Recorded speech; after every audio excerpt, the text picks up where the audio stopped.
Hi, my name is Meredith, and I'm a student studying psychology from Canada. My question is very simple.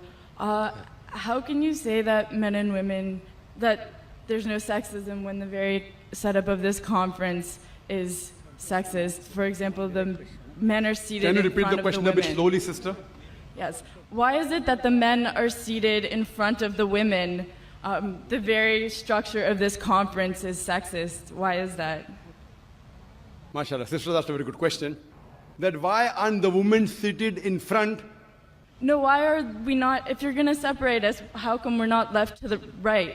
Correct, right. Why is one in front Sister, of the that's a very other? good question. That why are the women, if you believe in equal, why not left and right? Why not? It's a very good question, sister. Because the Quran says in Surah Nur, chapter number 24, verse number 30, say to the believing man that he should lower his gaze and guard his modesty. Whenever a man looks at a woman, any brazen thought comes in his mind, he should lower his gaze. Now, if the women are sitting on my right, I will only have to speak looking on the left. You know, because I cannot look at them. Yeah, I can look at everyone. Sister, I cannot see your face also from here.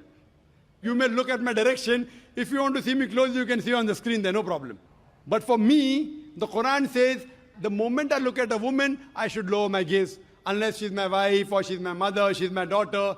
And if someone says that someone looks at a woman and nothing happens to him, then he requires a psychiatrist. So if you were here, I would talk to you like that. So you'll tell me, what an ill-mannered man is this? You know, showing me his back. Now my gaze is there. Knowing the microphone, I cannot see you. I can just see, okay, just a little bit here and there. So I'm maintaining my hijab. Now when we have lady speakers speaking, only ladies, front row, no problem. So what happens? Because it's a gent speaking, there are occasions, some occasions, then we have to keep a partition, and we can do that. And we have done that. But there's such a vast gathering, so many cameras, it will obstruct. So that's the reason, but in no way are we trying to say that the women are inferior. That's the reason we have got a screen close to you, mashallah, especially for sisters who are sitting a bit more behind, so you can get the view. But in front, it will be difficult for me to speak, for me to maintain my hijab, for me to look, because in public speaking, you know, we are taught we have to look at the audience. If the audience is a woman in front of me, you know, I remember once I'd gone to the Gulf country, and I was called for a talk, and a ladies' organization.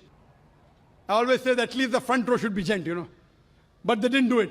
So half the talk I gave looking at the ground and balance half looking at the ceiling. Down, ceiling, up.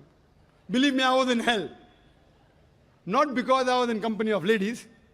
I was in hell because half my lecture I gave looking at the ground and half my lecture looking at the ceiling. I had to maintain my hijab. Here I can talk to the person, I can look at him, I can stare at him. If he's sleeping, I stare at him, he stops sleeping, you know. The public speaking. But with the ladies, therefore, it is for maintaining the hijab.